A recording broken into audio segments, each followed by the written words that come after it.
Hi, everybody. I'm so excited for today's talk. We have Dr. Nicole Avena, the expert, the one and only expert on sugar addiction. I cannot wait for you to. Let me remove my VPN. Okay. I read so many of her studies working on my dissertation. Hi, Dr. Avena. Hi, how are you, Dr. Sauer? Nice to see you. I'm so excited to finally meet you. If you only knew how many papers I have read back when I was in the throes of my dissertation. So this is so exciting for me. Oh, it's exciting for me too. I always love talking about food addiction research. So I am so excited to talk with you today. This is going to be a lot of fun.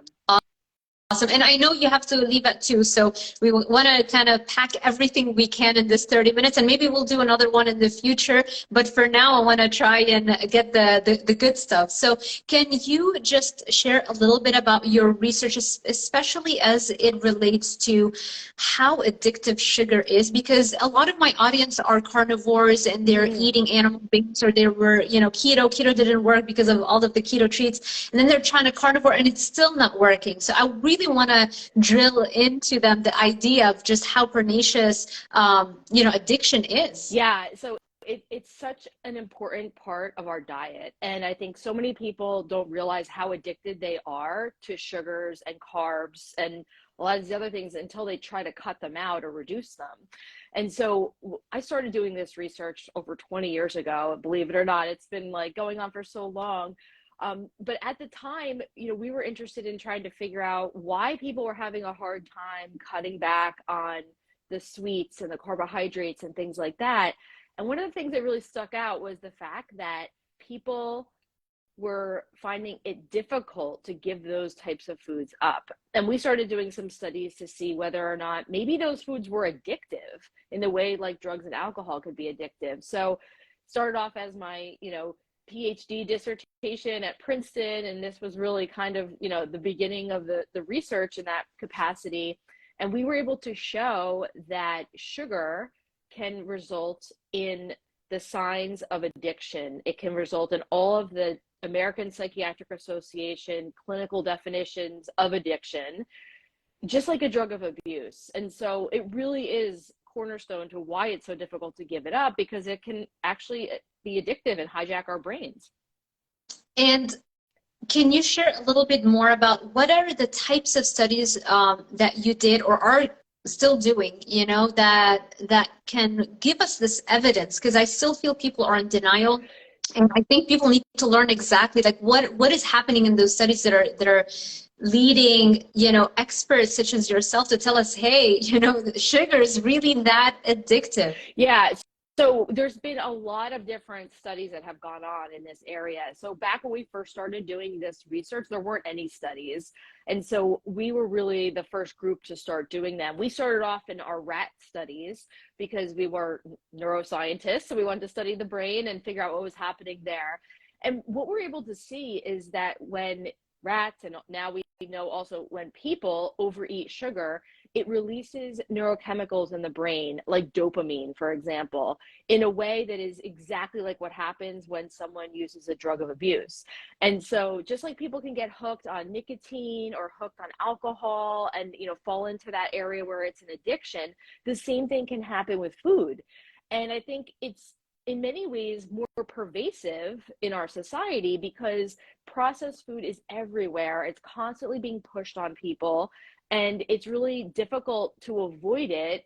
And it's one of those things that, we often struggle with as a society to control our intake of. Yeah. And I remember including all those studies in my dissertation. And after I graduated, recently, I've been really diving deeper into the addiction literature. And I've come across at least 3 articles, 3 scientific papers that had replicated all of those, original Mm-hmm. studies that show that, rats prefer sugar over cocaine. They've replicated that with heroin. Yeah. That's insane to me. And that's just pure saccharin, pure sugar. Most people are having things that are far more addictive than just the pure sweet taste. They're having high sugar and high fat. And so now I have come to believe that sugar might actually be far more addictive than heroin. And when people hear that, it's like, whoa, like I can already feel the resistance is going to come up. You know, this is a controversial statement, but I don't think it is. I think if you just read the papers, this is the common sense conclusion that a person would, come to, unless they have some bottom line profits that are at stake. Yeah. You know? I get that question a lot. Like people will ask, how addictive is sugar? Is it just as addictive as these other drugs? And, my answer to that question is always, well, you have to look at the availability, right? I mean, if heroin were as readily available as sugar is, we would have a much bigger problem in this country with people being addicted to opiates and heroin. And so the fact that sugar is so pervasive in our society, it's so readily available, it's pushed on our kids, it's pushed on us. That's part of the reason why so many people struggle with it and why this addiction is happening. And you mentioned earlier, a lot of people just don't take it seriously. They kind of, still laugh it off as something that, oh yeah, I'm addicted to sugar, haha. But, over time, just like I draw the parallels to smoking cigarettes. If you were to flash back to 1950, almost half of the adults in the United States were smoking cigarettes. Now, that seems completely insane right now because we don't do that anymore. But back then, it was the norm. Just like Yeah. now, it's the norm to overeat sugar and, have different amounts of sugar, different types of sugar in all these different foods that we eat. So I really think that when you take a look at the history of what happened with tobacco, it does seem to speak to what could potentially be happening when it comes to sugar. We just don't know about the dangers of it yet. It's just not as widely accepted. But once people get on board with that, I think we're going to start to see a lot of changes in the way we, think about it. I agree. Let me see if I have a question here. Thoughts or advice on zero sugar products that are so popular now? I think, yeah. Yeah, that's such a good question. I talk about this a lot in my book, Why Diets Fail, about what do you do to kind of wean yourself off of sugar. So there's a couple of different strategies that people use. Some people advocate a cold turkey approach, just quit it altogether, which I don't really find to be that useful for most people. It works for some, but not for all. A more I think approach that will be beneficial would be something that's, where people just phase it out eventually and try to work toward replacing, the things that they like to eat with other alternatives so they don't feel deprived. Now, the question about these alternative sweeteners, I view them kind of like methadone is for heroin, where it's better than the real stuff, but you don't want to make your life be about being, on these artificial sweeteners or these alternative sweeteners. I think that the goal should be to try to reduce the sweetness in your diet because that's what's driving the addiction. You could have all these other types of sweeteners, but you're still going to be activating the dopamine system and it's going to cause you to crave actual sugar. And so if your goal is to reduce your dependence on sugar, then you really need to reduce the sweetness in your diet.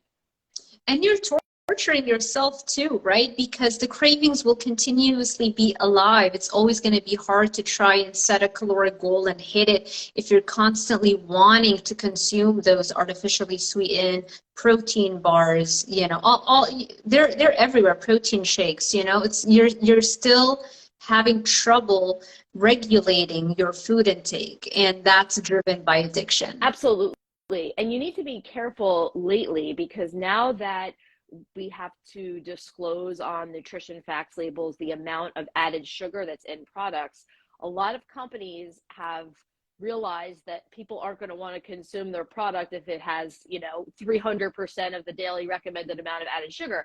So what they've done is they've taken some of that sugar out and added some of these other sweeteners in its place.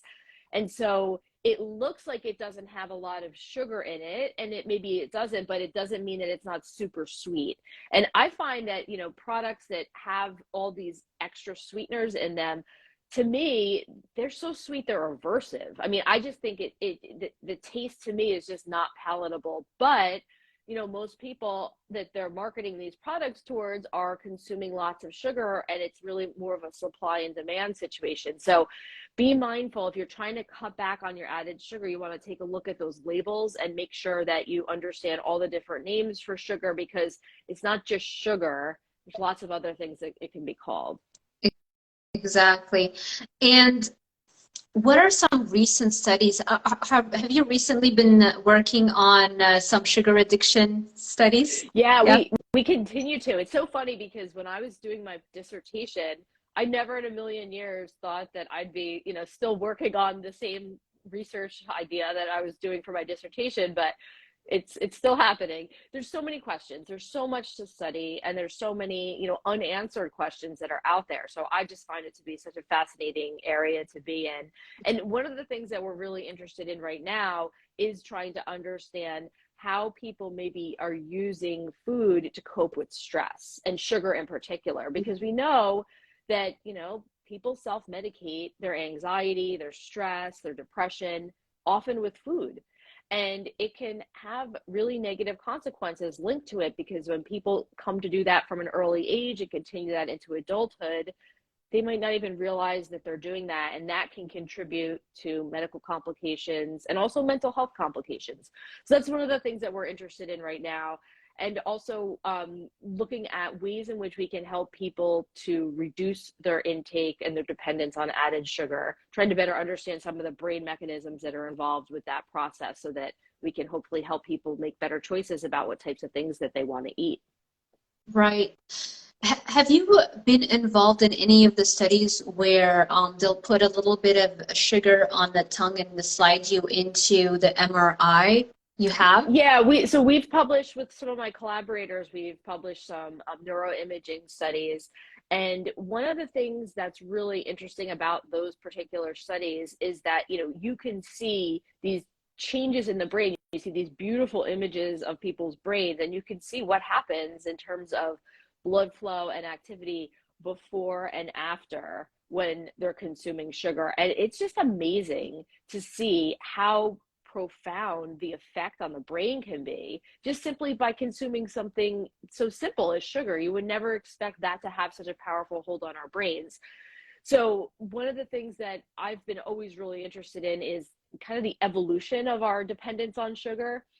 And I think that's something that, we're born craving sugar, right? It's part of what our DNA is about. We're born thinking that sugar is safe. Fruits are safe to eat in the wild. So our ancestors foraged for them, and they ate the sweet ones, and they got rid of the sour ones because they were probably poisoned or bad for us.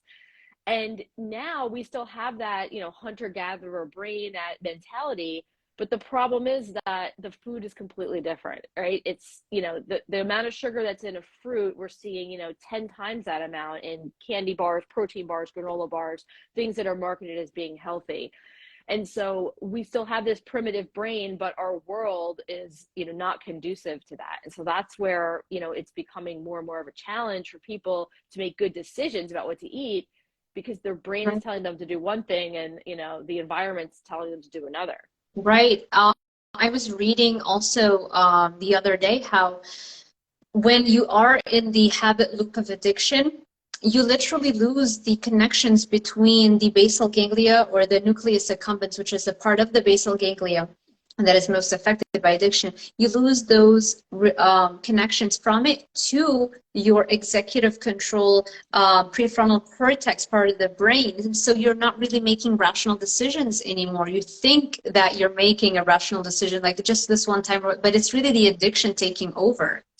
It's so true. The neuroanatomy doesn't lie. And, these connections that we have amongst these different parts of our brain, they are reinforced by our behavior and our activity. And so the more people engage in eating sugar and, tying that with the emotional response of, maybe coping with anxiety, the stronger that relationship's going to be. And so the harder it's going to be for our executive functioning, our rational part of our brain, to say, hey, wait, no, stop, like, don't do that. Let's come up with a better way to cope and manage, your emotions or your feelings. So it becomes more and more difficult as these addiction circuitries get more ingrained in our brain, and the relationships get harder for us to disrupt when it comes to the neural circuitry. Yeah. And to go back to the study with the MRI, they Mm-hmm. were studying, and I guess you also, because you were part of it, right? So you were studying how the brain lights up before versus after that sugar. Was there a control group maybe with somebody taking substances like cocaine or heroin? Probably not. That might have been hard. Not in that study. Yeah, those types of studies are somewhat difficult to do, Yeah. because we have all these, regulations about how you can administer substances that are addictive and whatnot in a research setting. But we can do those studies with laboratory animals, and so that's something that we've done a lot of work on in the past, looking at laboratory animals, so that we can compare the intake of what happens when they're presented with sugar versus if they're presented with other drugs of abuse. And Mhm. one of the things that's really, to me, been so telling from the work that we've done is that we've shown that sugar serves as a gateway drug. And so in our studies, we've shown that when animals are dependent on sugar, they're eating a high sugar diet, they're more likely to become addicted to alcohol, they're more likely to become dependent on amphetamine, they're more likely to overeat other types of foods.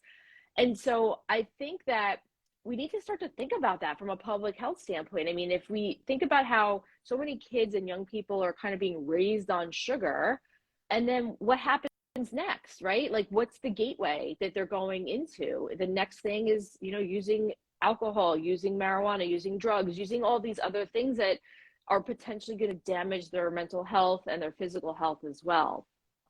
Right, because they never learned to have a healthy emotional management skill set. They've always used a psychoactive substance to change their state. And so now it's the same thing, whether it's sugar or heroin or cocaine or whatever the case may be, you're just using anything basically to numb down, numb out. I don't know. Yeah, You know?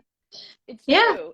It's true. And I think that that's something that I think many young people are just not necessarily taught those coping skills, right? I mean, if you think about it, like, it's not necessarily taught in schools. It's not really part of the curriculum, and I don't know if parents do enough of that anymore with kind of walking through, coping skills. If you have a problem, this is how you solve it. These are the steps that you take.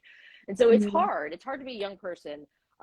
But I think that we need to start to talk about these things, because if people are using maladaptive coping mechanisms now, it's just going to continue when they get older, and it can lead to further problems down the road. Exactly. We do have a question that I will want to take, but first, I really want to ask you a question that my students ask me every semester. I teach at Miami-Dade College, Mm. fundamentals to nutrition. And when I talk about addiction, the first question always is, do the dopamine receptors heal after Mm. abstinence? So have you seen research on that? What's your take on that? Yeah, so that's an excellent question. I often get that question as well. And, we have to remember that our brains are malleable, right? So any changes that occur are not permanent. We don't have to, be destined to be addicted to sugar because we're addicted to sugar. Now our brains can change, which is wonderful. And in terms of the research, the question often is, how long does it take for our brains to change? Like, how long does it take to heal? And the answer is, it takes a while. Just like, other drugs of abuse, people find that the further the time between them using actively and now, the easier it gets. And when we take a look at the neural chemistry of what's happening in terms of dopamine receptors and even the gene expression for those receptors, we see that usually it takes, in animal studies, a couple of months in order for us to start to see changes in the brain that resemble what happened pre-use. Oh, So it can take a while. And, I think when we extrapolate that to humans, right? Remember, rats only usually live a couple of years in a laboratory. Humans live, 80 years. right. So I think that what I advise people is that if you have a history of overeating sugar or being addicted to sugar, you may have to consider yourself as being at risk for being addicted again for the rest of your life.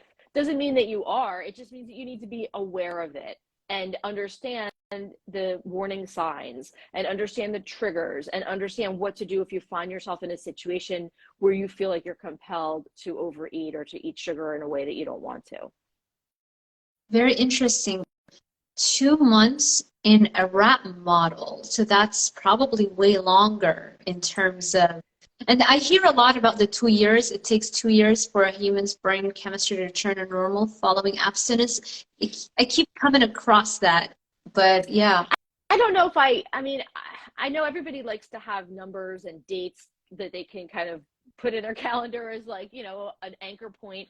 And I think it can be helpful. But the reality is that, you know, your brain is changing always. And in some ways it's changing for the better, but it's never going to forget. Right. And so we're always going to have that vulnerability and be at risk if we have that history. We're never going to be like a person who never abused sugar or overate sugar. But again, we have the awareness behind us. And so I think that's the key factor that people need to keep in mind, is that when you have that awareness and you develop that skill set of what to do if you feel like you are going to binge, or you feel like you're craving, and you feel like you are about to make a decision that you maybe don't want to make, then you know what to do. And I think that's the value that people have to focus on. Yeah, agreed. So the question that we got, any advice for parents that only have the option for a formula feedings? Yeah, that's something that I get a lot of questions about. And I think, you know, one of the things about formula that people are concerned about is the amount of sugar that's in it. And I think that we have to keep in mind that, you know, in infants, we need them to be on formula, not only for the calories, but also for all the nutrients that are within the baby formula. And so my advice is that after the baby is off of baby formula, and you start to incorporate solids into their diet, usually around 6 months of age, really focus on the vegetables. And again, you know, the advice by pediatricians is typically, oh, you know, fruits and vegetables and grains. I say skip the grains, and I say hold off on the fruits and really focus on the vegetables, especially while the babies are formula feeding, because they're getting the nutrients that they need from the formula. But what you can do is entrain them early on to like the taste of vegetables. And so those very first foods really should be vegetables. And then you can focus on, you know, as they get older and can digest them, incorporating some protein and things like that into their diet. So when I was 4 months old, it's a long story, but I stopped having, because my mom had to leave me with my, you know, grandma for a while. So there was a whole month where I just wouldn't take the formula. And so my grandma, my aunt was staying with, figured out that I will have instead condensed milk. Oh no. Oh no. Yeah, that's right. For a whole month until my mom found out. And so is there any chance of being ever able, you know, to have a perfectly normal brain after that? Well, that's definitely not something we want to repeat, right? Sweetened condensed milk is just not a good option for little ones. But I think that, like we were saying, you know, the brain is malleable. You make, you know, changes in your lifestyle, and, you know, have that awareness about, you know, what happens early in life and how that might be dictating some of the desires and cravings that people have later on. But yeah, I mean, you know, early exposure, it's really a big issue. And, you know, I know it's not as extreme as the situation you went through, but if you think about many of the little kids today, I mean, I have little kids at home. It's amazing how much sugar is in a lot of these products that are marketed towards kids, especially the yogurts. The yogurts are almost criminal. I mean, yeah. It shouldn't have this, you know, favorite character on it if it's going to have so much, you know, stuff in it that's bad for people's health, especially kids. It's just, I don't believe it's right. And I think everybody who's interested in this topic has probably seen the brain scans of overweight and obese individuals, you know, versus the alcoholics versus the cocaine abusers. And you can see, compared to the alcoholics, you see even more destruction of the red parts, which means like more destruction of the dopamine receptors. Can you share a little bit? Were you involved with those studies? Wasn't involved with those particular studies, but I'm definitely aware of them. And, I think that when we talk about alcohol in particular, it's something that is very similar to sugar, believe it or not. When we were doing our initial studies, some of the classic literature that we were looking at, because there weren't any studies published prior to the year 2000 looking at sugar addiction, but there were studies looking at alcohol addiction and reporting that people who are alcoholics or have a history of alcohol addiction in their family also tend to have a sweet tooth, and also tend to recall that they have a family history of also really, really liking sugar sweetened beverages and sugar sweetened products. And then when you take a look at the genes of those individuals, there's also a link to alleles on the D2 gene. And so that's the dopamine D2 type gene for the receptor. And so there does seem to be this genetic alteration in some individuals that maybe puts them at risk for developing an addiction. And my take on it is, people who have that allele might be at risk for becoming addicted to alcohol, or maybe they're going to be in a situation where they're going to become addicted to sugar. Maybe they're going to become addicted to gambling. It's really going to be dictated by their life events and, what happens to kind of put them on whichever path they end up. Right. And I also remember doing research on the reward deficiency syndrome, whereby I think they say like 40% of us have 40% less concentration of D2 receptors in our brain. So this doesn't seem to be this aberrant mutation. This seems to be the common situation of humanity. Like we all have it if it's almost found in half of us. So we're all at risk in a way for some form of addiction. Oh, absolutely. And I often, talk about that because there are scales out there that can measure food addiction and, give people an indication of whether or not they might meet the criteria for having an addiction. But even if you don't score high on one of those scales, I don't think it means that you can ignore this problem. I think that we are certainly all at risk. You are so right. Because of the food environment that we live in, because of the ways in which we're evolving and our genes are changing, the epigenetic changes that are happening, I think all point to the fact that we're all at risk for developing an addiction. And I think if we have to pick one thing that people are most likely to become addicted to, it's going to be food, because again, we have all these highly processed foods that are out there. They're being promoted as being healthy and good for us, and they're socially acceptable. Most of the other things that are addictive are not. There's regulations around when you can buy alcohol, how much you can buy. You have to be a certain age. There's regulations around smoking cigarettes. And then, obviously there's, some drugs of abuse that are illegal to even have in your possession. We don't have that with food. You can go buy as much as you want and give it to whoever you want, give it to little kids. And Right. It's just a different situation when it comes to food. It's actively pushed on us. You can literally make your family or friends upset if you reject their offer of, whatever they're trying to push on you, It's yeah. It's one of the things that I find to be one of the very few things in this world that you have to justify not using, right? You have to have an excuse to why you don't want a piece of cake if someone's having dessert. Why don't you want cake? I just don't want it. But you have to have a reason. So yeah. We have such a long way to go. What are some of the future research aims? Where do you see the field of sugar addiction, food addiction going?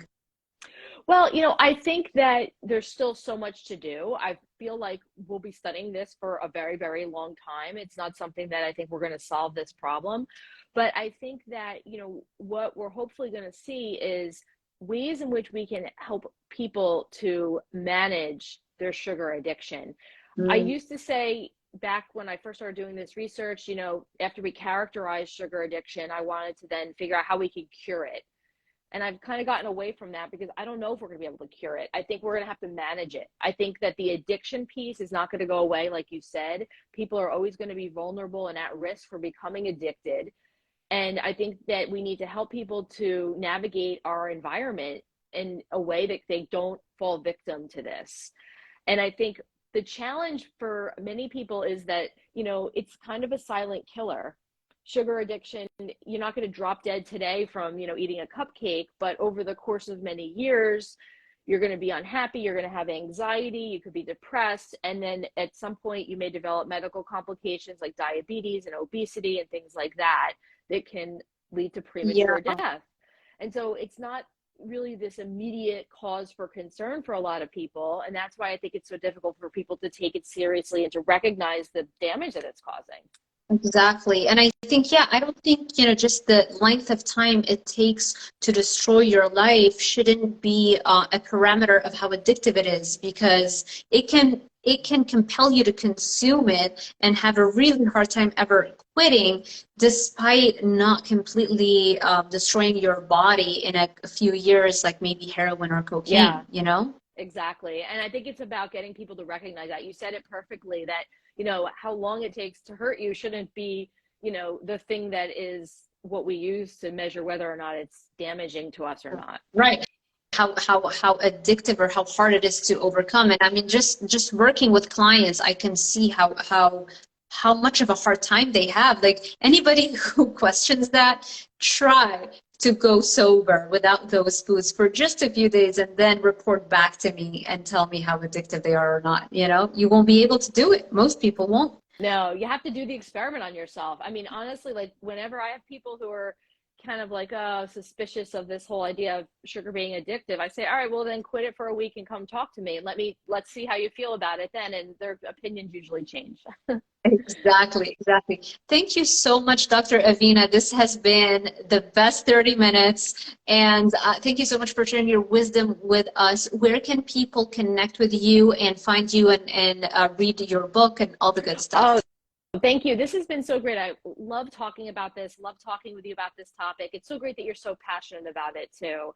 If you want to learn more about the work that we're doing, you can find lots of information on our website, which is drnicoleavena.com. And then also, if you follow me on social, I often post information about different things we're up to in the lab and the research, and great tips on how to control your sugar intake. And it's at Dr. Nicole Avena. And you have your latest book. Did you mention that?